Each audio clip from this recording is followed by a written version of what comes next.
Kia ora Rotorua, ahead in tonight's bulletin. Councillor Mike McVicker resigns as portfolio lead for the Council's Sustainable Economic Growth Strategy Group. Police seek help in identifying the body of a man found in Linton Park on Monday, and no more legal highs for sale from tomorrow. Mayor Steve Chadwick has accepted the resignation of Councillor Mike McVicker as portfolio lead for the Council's Sustainable Economic Growth Strategy Group. Mrs Chadwick says public statements made by Councillor McVicker about Māori did not agree with the direction Council was pursuing in creating a meaningful partnership with Te Arawa. In an interview with City News late last month, he said he was finding his leadership role very challenging. The economic portfolio. As you would be aware, the Mayor has come up with various responsibilities for most of us councillors, and I have the economic one because I've been involved in business in Rotorua for many years. And it has been a rather awkward one to get off the ground, to be honest, at this early stage, given the structural changes that are going to happen but have not yet happened at Council. So I'm looking forward to getting my teeth into it because we need to grow business and economics in Rotorua. As we all know, we haven't really got to where we are, and we look at our neighbours across the way and wonder at times, what the hell's happening. But there's a lot of work to be done in the future. Deputy Mayor Dave Donaldson will take over as lead of the Sustainable Economic Growth Strategy portfolio immediately, alongside Councillor Rob Kent, while Senior Councillor Charles Sturt will replace Councillor Donaldson in the lead role for the Sport and Recreation Strategy area. Rotorua Police have still not identified a man found deceased in the Linton Park Reserve area on Monday. The death is not being treated as suspicious, but despite numerous inquiries, police have been unable to establish who the man is. Detective Sergeant Tony Colby describes the man as Māori or Polynesian, possibly in his 20s, 190 centimetres tall and of solid build with short dark hair and short facial hair. He says the man was wearing khaki Dickies shorts and shirt, red Nike shoes and a blue Bulldogs cap. If you know who this man might be or have any information that might assist, please contact Rotorua Police. Health Minister Tony Ryle has welcomed Parliament's support for the Psychoactive Substances Amendment Act passed under urgency last night. The Act becomes law tomorrow and removes all remaining psychoactive products on the market. Protests around the country, including one led here by Maraea Pomana, force the government to act on what the community think are dangerous and harmful products. Psychoactive products or legal highs will become unapproved from tomorrow, and it will be an offence to possess, supply or sell them. Local dairy farmer and Women's Dairy Network award winner Chris Patterson says the recent announcement of funding to improve Lake Rotorua water quality is good news for farmers and the community. Last week, MP Todd McClay made the announcement that $24 million would be reallocated to help restore the lake, with matching funding coming from the Regional Council. Chris Patterson says the announcement and funding comes after a lot of work from farmers, iwi and other stakeholders. We're very pleased. We've been working very hard for at least a year now towards this. I'm the secretary for the Rotorua Lakes Farmers Collective, and we're part of a larger group called the Stakeholder Advisory Council, and it's a group of anybody interested really in the lakes issue.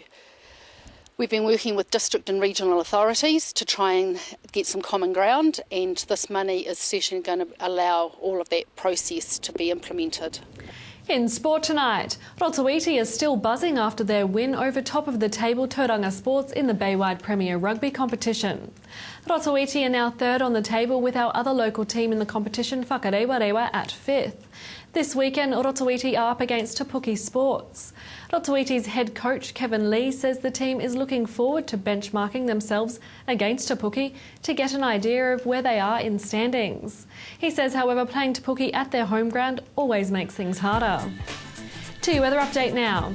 Tonight, cloudy periods with the odd shower, northwest breezes and an overnight low of 11.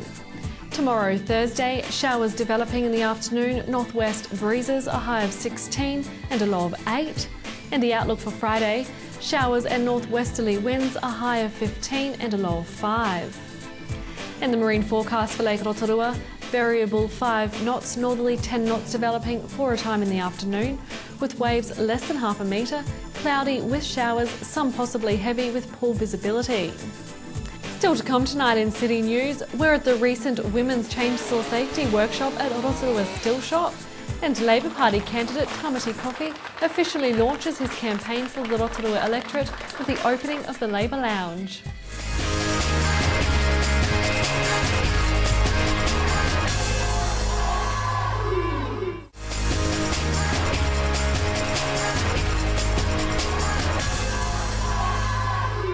Well, did you know that here in New Zealand that there's over 185 chainsaw accidents per month? That's almost 50 a week. That's horrific numbers. Now this week is Chainsaw Safety Awareness Week and we're down here at the Still Shop and I'm going to be talking with Alan Richards, who's the owner, and they're running a course here today for a bunch of women who are going to learn about using chainsaws safely.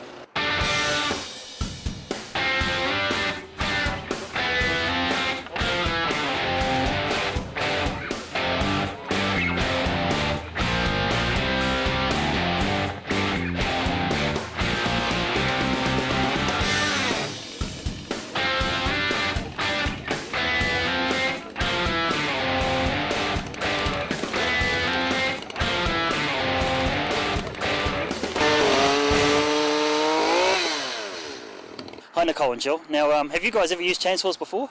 Never. Never? How about you? Once or twice. Once or twice, yeah. And what have you guys learned today? How to use a chainsaw. I didn't know how to even turn one on before and now I can cut wood, so that's pretty good. How to safely hold it and all the safety equipment and everything you need to go with it. Yeah. Now, did you guys know that in New Zealand there's 6 chainsaw injuries every day? So what you guys are learning today is obviously how to use the chainsaw safely. So is it something that you'll be able to embrace, and use on the dairy farms? The stance was quite good. The stance, and he also said the way most dairy farmers hold the chainsaw is wrong, so maybe I can teach my partner something. Yeah. And how about you, Jill? Yeah, definitely. It will come in useful for doing fencing and just general jobs on the farm, such as firewood, and yeah, just really helpful. So you guys had a good day? Yep. Yeah, awesome. Yeah, it's good fun. And now there's a free lunch after. Oh, even better. Yeah. Hey Adia, now you live and work on a farm in Rotorua. Do you usually use a chainsaw on the farm? No. No? And is that why you're here today? Yes. I'm here to learn how to use a chainsaw safely so I can make some firewood with my husband. Yeah. Now that you've learned a few safety tips, you'll be able to help your husband out, eh? Yes. What's probably the biggest thing that you've learned? Your stance and to respect the machinery, but also be confident with it and focus on what you're doing instead of what's around you. Yeah. Good tip, eh? Hi Alan, good to have you on City News today. How important is chainsaw safety here in our country?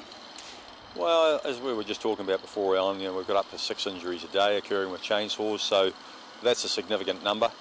The benefit of a day like we're running here today is about introducing the public to saws, making sure they're more aware of safe use, as this particular event's focused around women.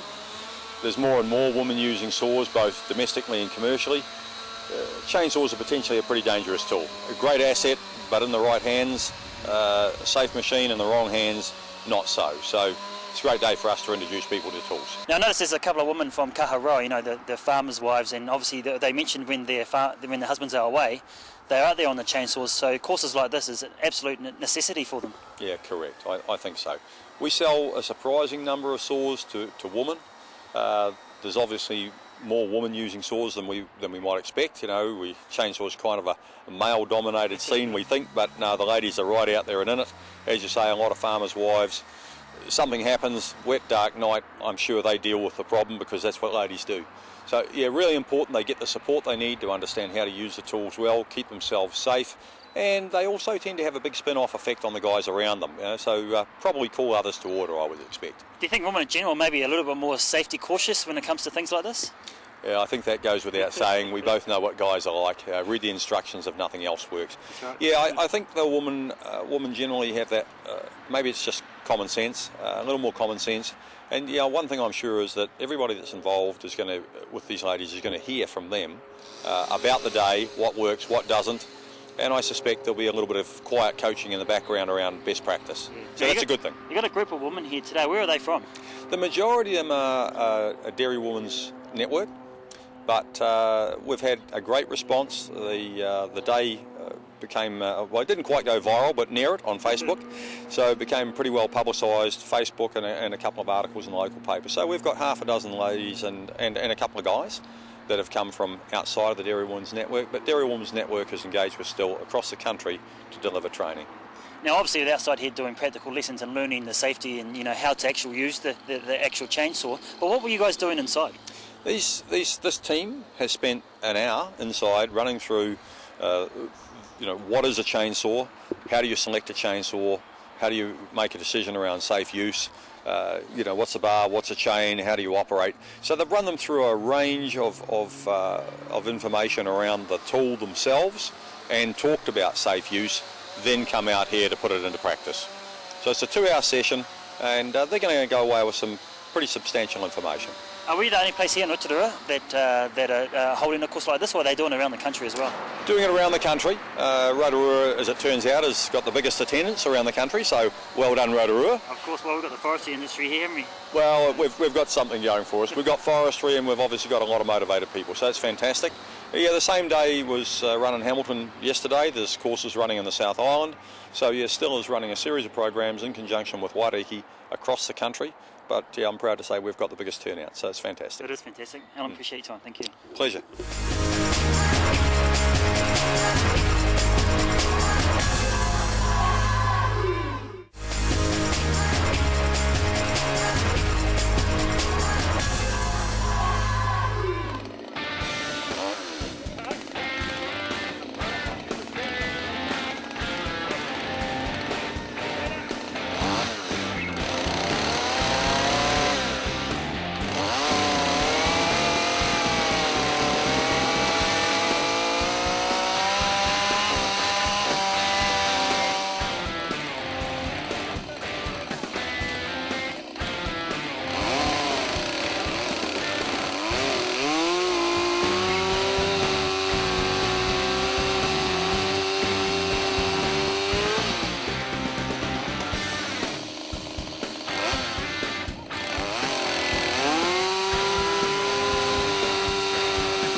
Well, carrying on with our story about Chainsaw Safety Awareness Week, and I'm going to be talking with Jason Wynyard. Now, if you haven't heard that name, he has got a very unique sporting title. He's the World Timber Sport Champion. Now, like I said, quite unique, quite a big guy. He's massive, actually. He towers over me, so we're going to catch up with him and find out a little bit more about him and Chainsaw Safety Awareness Week.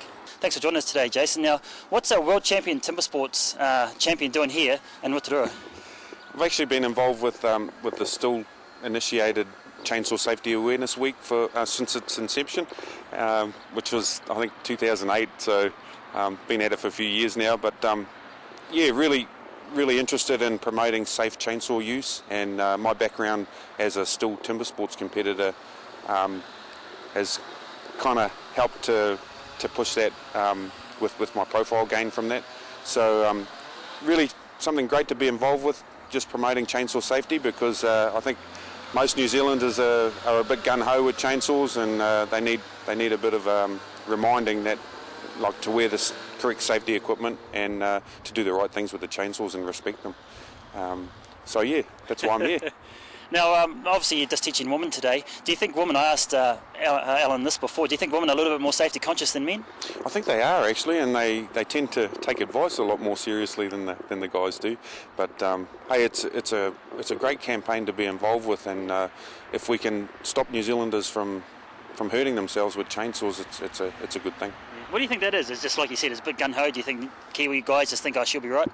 Yeah, I think that's very much the attitude with Kiwi guys, and we need to change that. Just make sure they're wearing the correct safety equipment and doing the right thing when they're cutting the firewood and using chainsaws. So.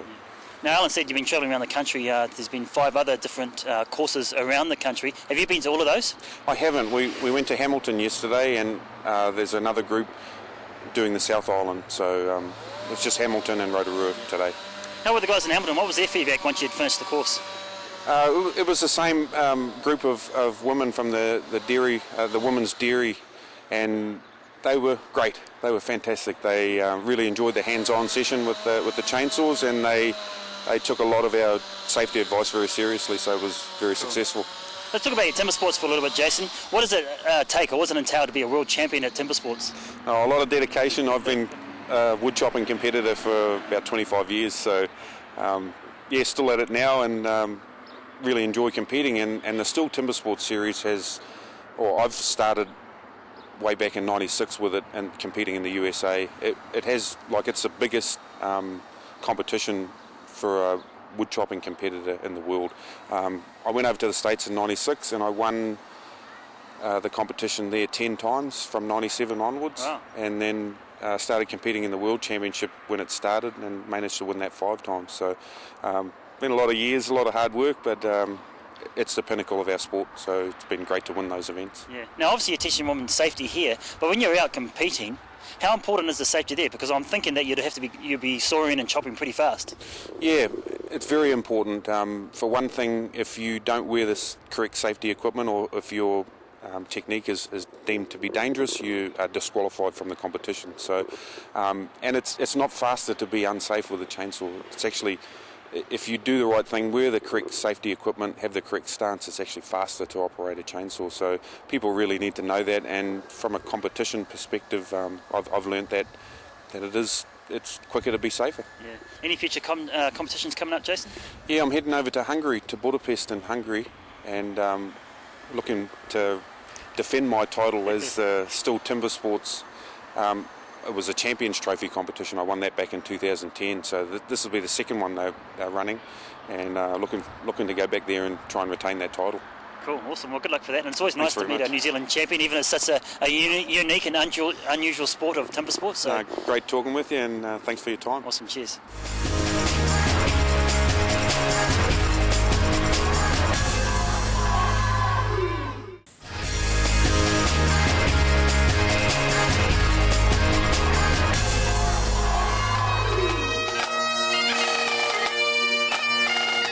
Labour Party candidate for Rotorua, Tamati Coffee, has opened the Labour Lounge in the CBD. Mr Coffee opened his 2 Tanakai Street office in front of a crowd of more than 70 people.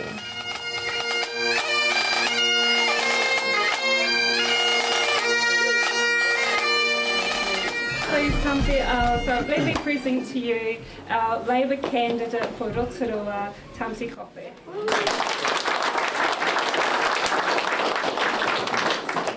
My speech.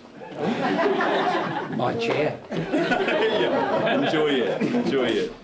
Big Sack Furniture, good deals. Where are you, Anne-Marie? Kia ora, everybody.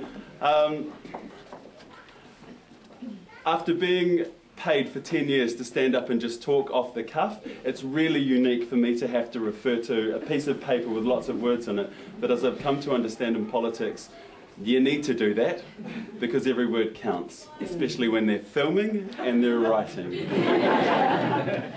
So here goes. Kia ora friends, whānau, Labour supporters, distinguished guests as well, and our beloved media. We like you. Tonight we launch into our campaign to win, for Labour, the seat of Rotorua.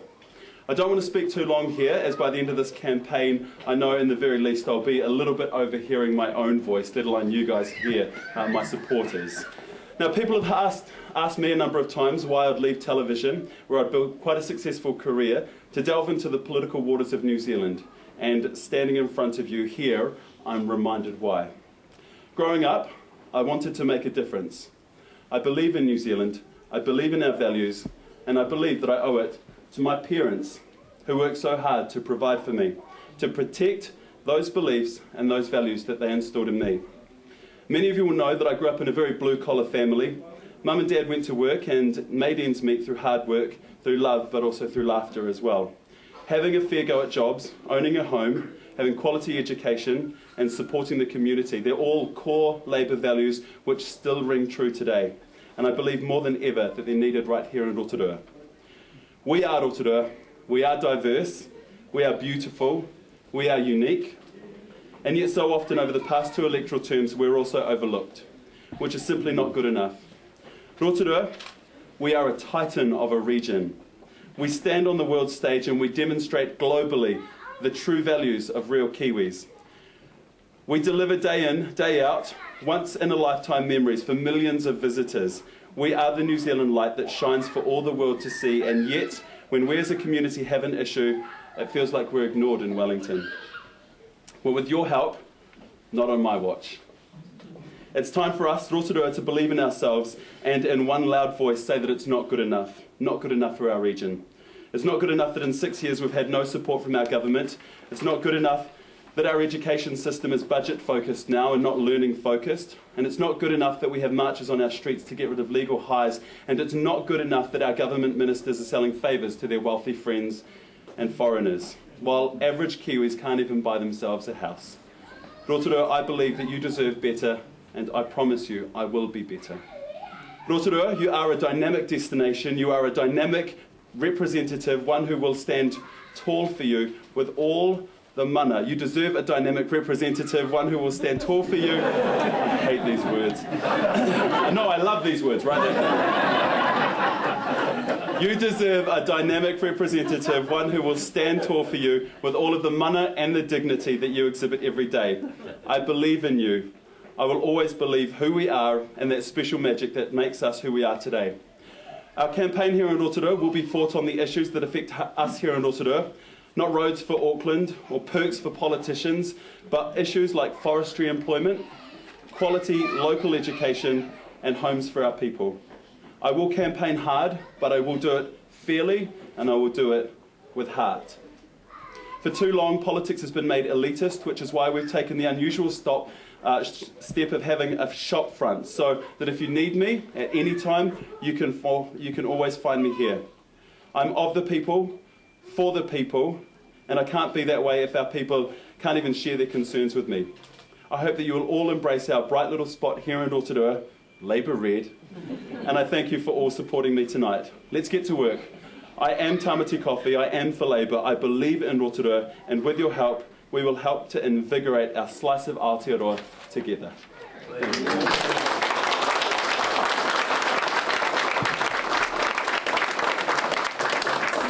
So where does your belief in what Tamati is standing for come from? It comes from the way that I think Rotorua needs somebody to represent them. We already have an MP who's a really nice guy, but we need somebody who will put Rotorua on the map, and that's what I believe Tamati can do for us. Is it a positive that he's from here and Māori as well? It's a positive that he's from here. It's great that he is a Māori boy that is standing in a general seat in Rotorua. Rotorua is a Māori city but doesn't have Māori representation, so yes, that was fantastic. And what are the main messages you're going to be pushing in the campaign? Tamati's messages are around things that affect Rotorua. There will be jobs, the economy, education, legal highs, things that actually affect most of us. And how can people get involved? Oh, they can come see me, they can come to the shop, just turn up, say I want to help, and we will take you in. We need as much help as we can get, so that when it comes to 20th September, we will turn Rotorua red. And the Labour Lounge is open to the public and is located on Tutanekai Street, just down from the city focus. And the general election is on Saturday the 20th of September. Don't forget, every vote counts. If you have news that you'd like to share with us, give the station a call on 073488 984, or you can email news@tvrotorua.co.nz. Thanks for joining us tonight. Po Maria.